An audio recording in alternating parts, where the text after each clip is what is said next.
Boa noite, pessoal. Como vocês estão? Primeiro, eu queria compartilhar a alegria que eu estou sentindo em poder produzir esse primeiro vídeo para o nosso canal. Sempre me identifiquei, fui muito apaixonada pela psicologia escolar e tinha um sonho de ter um projeto onde eu pudesse compartilhar mais vivências e experiências desse terreno que é um terreno tão fértil com tantas possibilidades. E agora, através dessa página, nós conseguiremos fazer isso. Inclusive, se você ainda não se inscreveu, se inscreva aqui no nosso canal e acompanhe as novidades que ainda estão por vir. Sei que quando a gente está começando nessa área, muitas são as dúvidas, os questionamentos, os pensamentos do que fazer, como fazer, por onde começar. E hoje nós vamos desvendar um pouquinho da psicologia escolar. Para isso, alguns de vocês responderam algumas perguntas, trouxeram essas principais dúvidas e hoje nós vamos conversar sobre elas. Pensando na primeira, do que é a psicologia escolar. Então, para mim é um campo muito vasto, um campo muito rico e um campo que nos permite muitas possibilidades de atuação sobre o desenvolvimento dos alunos. O psicólogo escolar é aquele que atua ativamente todos os dias visando promover esse desenvolvimento pleno, integral dos nossos estudantes, colaborando também para o seu bem-estar. O psicólogo escolar, ele é muito mais do que um conselheiro, do que aquela pessoa que fica ali somente para atender algumas demandas ou resolver problemas. É aquele que todos os dias está atuando nas diferentes frentes da escola, com diferentes atores da comunidade escolar, para garantir que o desenvolvimento dos alunos aconteçam, mas também para garantir que as barreiras relacionadas à aprendizagem, ao desenvolvimento, elas sejam transpassadas.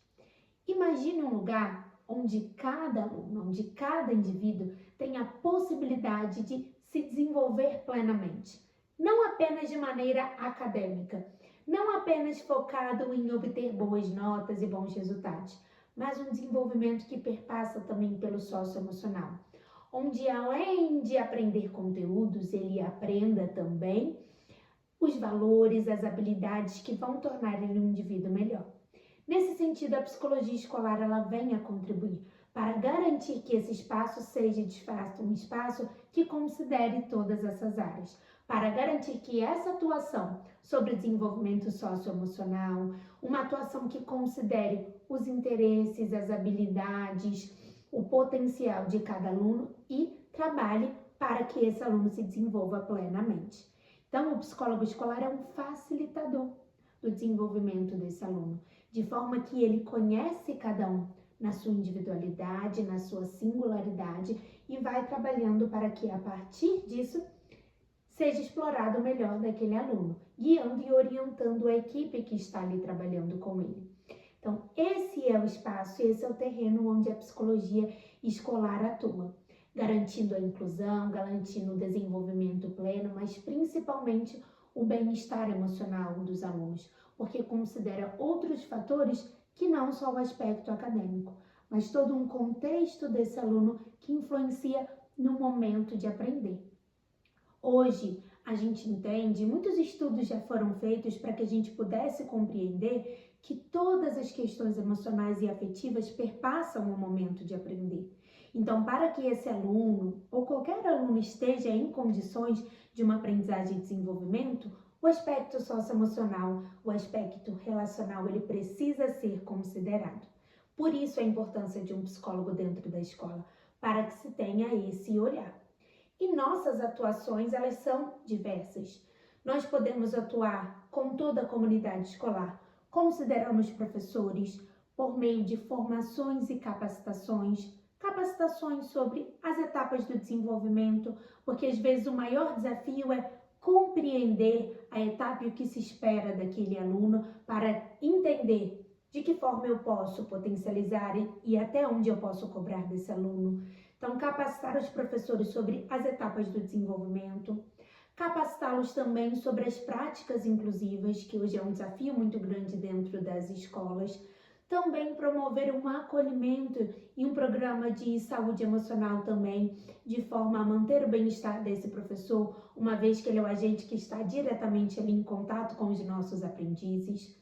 e estar ali sempre nesse processo colaborativo, trazendo muitas das vezes a segurança que esse professor precisa e os recursos necessários para lidar com os desafios que hoje a educação traz.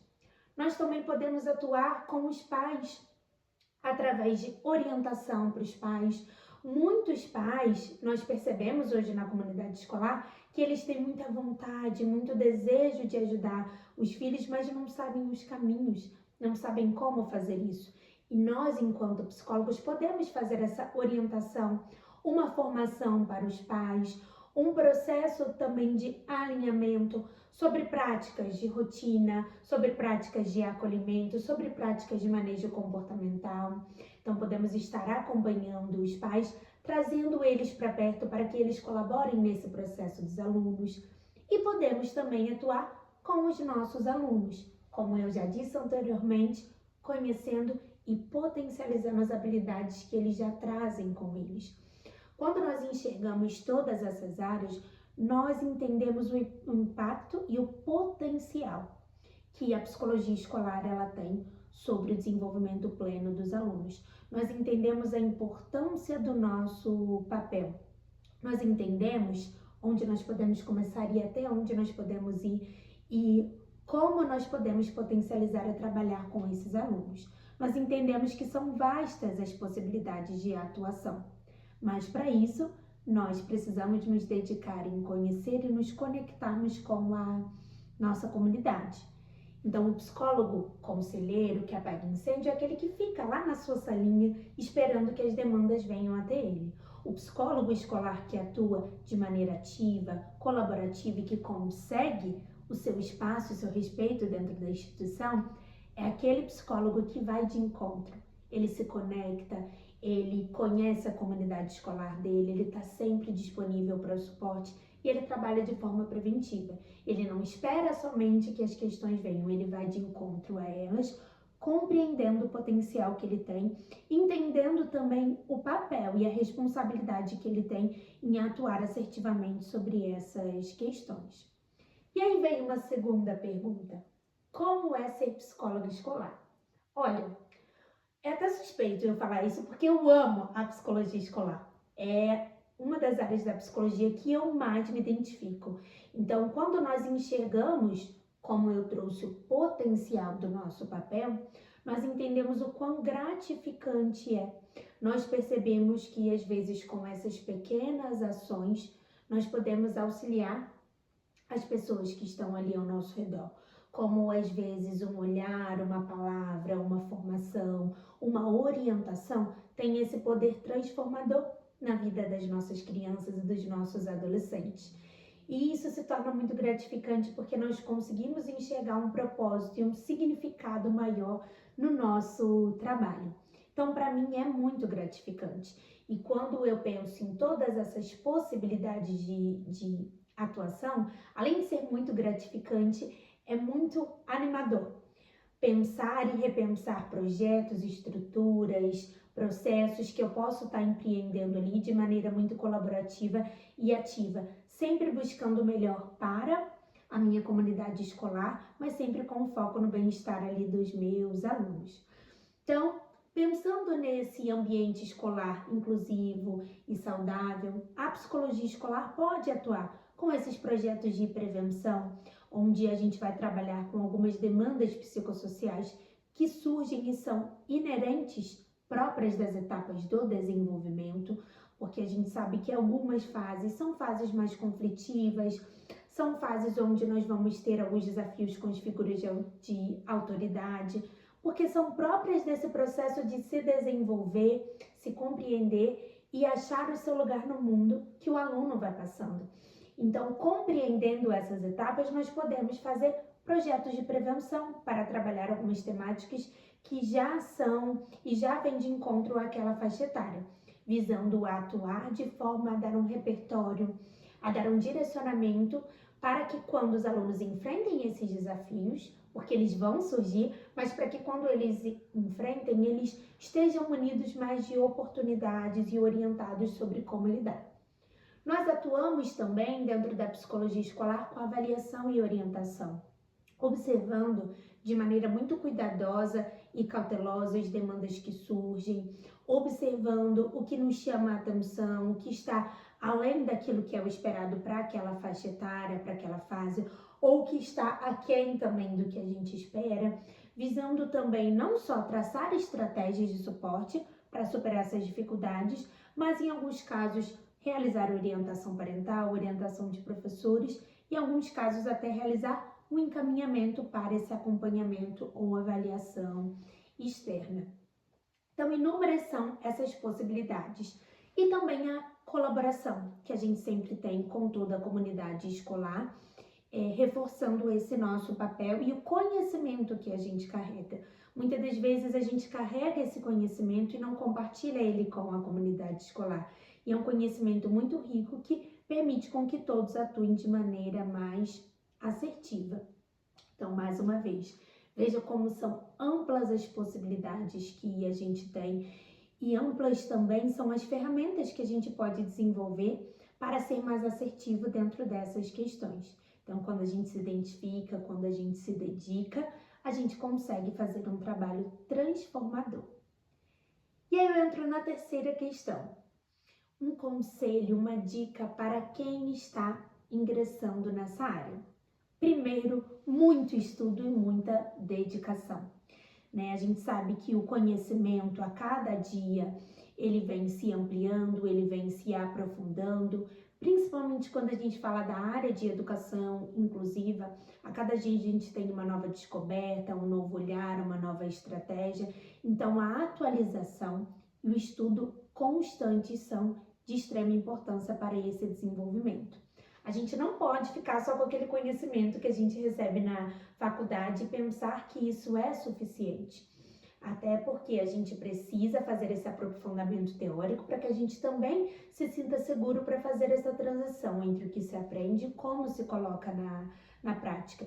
Dificilmente a gente vai para essa prática da psicologia escolar sem estar munido de um conhecimento e consegue ter uma ação assertiva. Então, primeiro ponto é muito estudo e muita dedicação.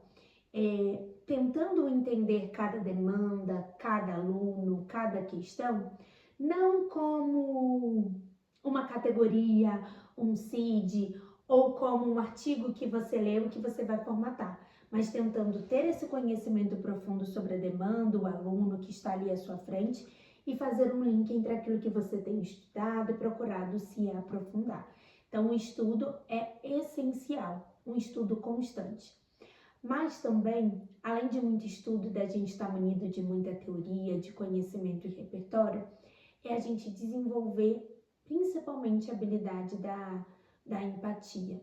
Muito se fala sobre ter a empatia, se colocar no lugar do outro, só que muitas das vezes a gente, por estar munido desse conhecimento, nós acabamos numa orientação e num olhar sendo muito técnicos, e volto a dizer, enxergando um CID, enxergando uma demanda e não enxergando o sujeito, um contexto familiar, ou um desafio, uma professora que está lidando com um desafio muito grande. Então, a empatia é fundamental para que a gente possa, de fato, compreender onde está a dor desta pessoa, seja um aluno, seja um professor, seja uma família, e de que forma eu posso auxiliar esse processo. E não só fazer uma orientação fria, como uma listagem ou como uma receitinha, faça isso, isso e isso, mas compreender de fato a dor, a necessidade e aquilo que essa pessoa pode me oferecer naquele momento. Então, ter uma conexão ao ponto de enxergar cada sujeito e cada demanda como única e a partir daí traçar uma estratégia de ação. Então, muita empatia com as famílias, com os professores, porque às vezes o que para nós psicólogos vai ser algo simples e a gente já tem todo um caminho, para essa família ou para esse professor é um processo onde eu vou precisar caminhar e orientar e fortalecê-lo constantemente.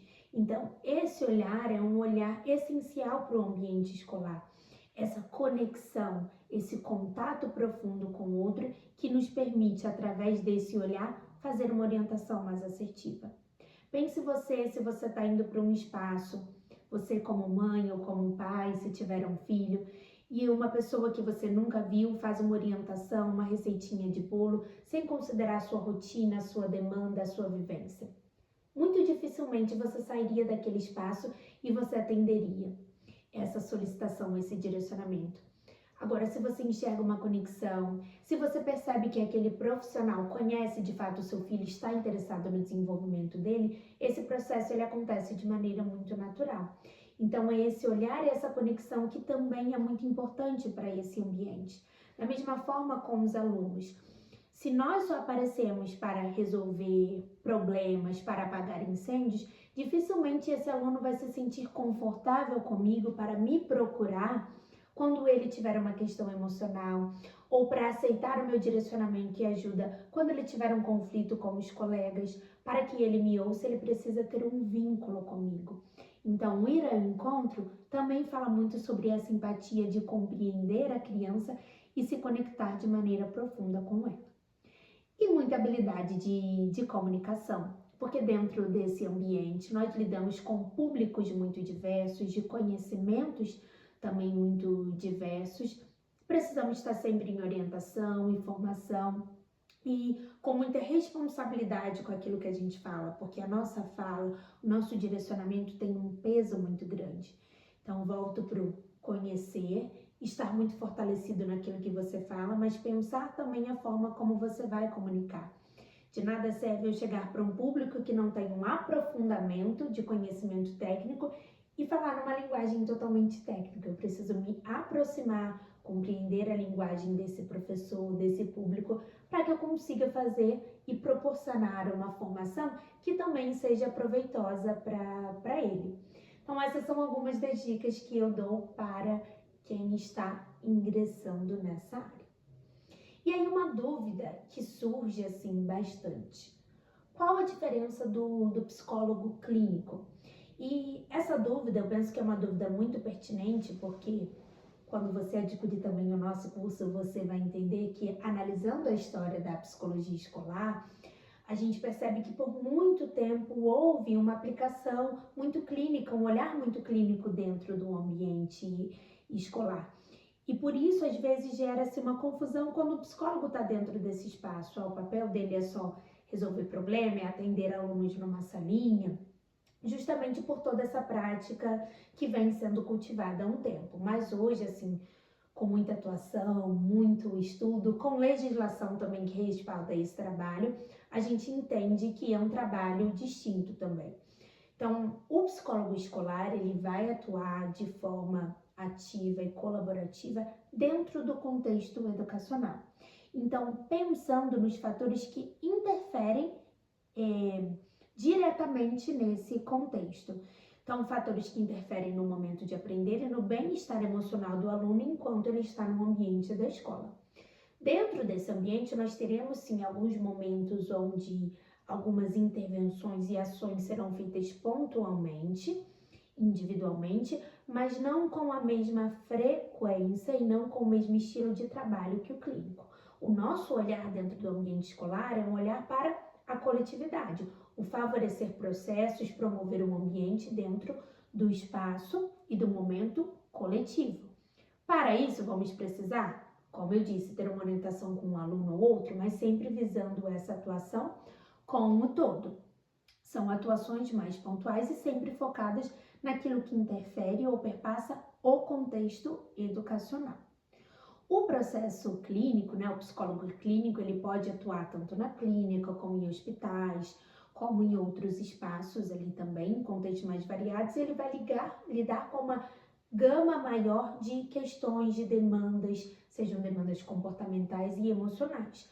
É um trabalho direcionado ali para trabalhar com essas e atuar sobre essas demandas com uma frequência maior e pensando nesse bem-estar também e desenvolvimento, mas não só focado e direcionado para as questões e para o contexto educacional, mas para a vida desse sujeito, para o processo que ele vai ter ao longo da vida dele. Então, há muita confusão em relação a esses papéis, até por parte das famílias, muitas das vezes, que têm expectativa de que nós, dentro desse espaço, façamos esse acompanhamento individualizado. E por isso também a importância da gente conhecer o nosso espaço e até onde vai a nossa atuação.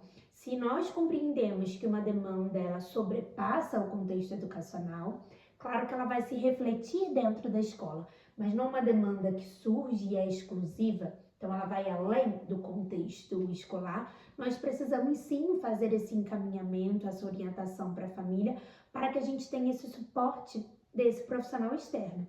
Não que no encaminhamento nós vamos lavar as nossas mãos e agora a demanda não é minha, mas nós compreendemos que até ali nós conseguimos atuar dentro desse espaço, mas há uma questão maior que também precisa ser trabalhada em outros espaços. Então, nós atuamos colaborativamente com esses profissionais, compreendendo de que forma nós, dentro do ambiente escolar, no cotidiano daquele aluno, podemos promover esse bem-estar, podemos auxiliar nessa demanda e podemos fazer com que esse aluno se sinta mais fortalecido até para lidar com seus desafios. Então, um trabalho colaborativo onde lá no espaço dele clínico ele vai trabalhar essa demanda de forma global e dentro da escola nós vamos fortalecer para que isso não interfira ali no nosso contexto, no momento de ensino-aprendizagem. Então, compreender o nosso papel também nos permite entender que uma atuação significativa não é aquela que se restringe a atendimentos pontuais. Ela vai para além disso. Ela fala de todo um trabalho de conhecimento e ação com todos. Volto a dizer, nós não esperamos a demanda vir, nós vamos de encontro a elas. Nós nos fazemos conhecidos dentro desse espaço e atuamos colaborativamente. E pense comigo, se eu quero que meu espaço seja reconhecido, que meu trabalho seja valorizado da minha instituição, se eu sempre estiver dentro da minha salinha esperando os problemas virem, eu não vou conseguir me fazer vista, não vou conseguir mostrar esse potencial que a psicologia tem. Então, muitas das vezes a falta de espaço vem porque nós também não nos colocamos da maneira correta. Nós não nos munimos de todo esse potencial e não vamos mostrando isso para a comunidade escolar. Nós restringimos o nosso papel a um olhar puramente clínico, a um olhar puramente apagador de incêndios. Então, aqui eu vou te ensinar como a gente pode construir todo esse espaço e como a gente pode chegar num momento, numa realidade onde todos entendem o papel do psicólogo escolar e onde isso é respeitado e valorizado, onde numa reunião a nossa fala ela tem um poder, a nossa fala ela é acolhida, os nossos direcionamentos eles são seguidos, porque nós não somos aquelas pessoas que só aparecem naquele momento para fazer uma orientação. Nós somos parte desse contexto e conquistamos o nosso espaço, a nossa oportunidade de voz dentro desse contexto também.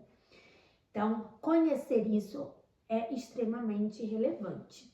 E uma das questões também que muitas pessoas trazem, né, porque quando a gente pensa na escola de 10 anos atrás e na escola de hoje, as demandas elas mudam muito. O perfil de estudante, o perfil de famílias que a gente tem hoje é muito diverso. Por isso também a importância da gente estar sempre revisitando o nosso conhecimento, se aprofundando cada vez mais.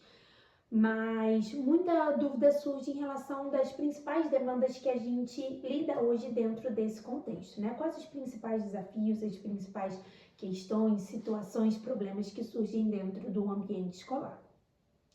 Então hoje, até por conta da sociedade, uma sociedade mais imediatista que a gente vive, o excesso ali de informações sem a capacidade ou a maturidade para elaboração, nós lidamos muito com demandas emocionais. Então nós percebemos hoje um aumento da incidência da ansiedade e depressão em crianças e adolescentes. Então uma demanda que chega dentro do ambiente escolar cada vez mais cedo e que é necessário que também a gente crie programas e estratégias para lidar com isso.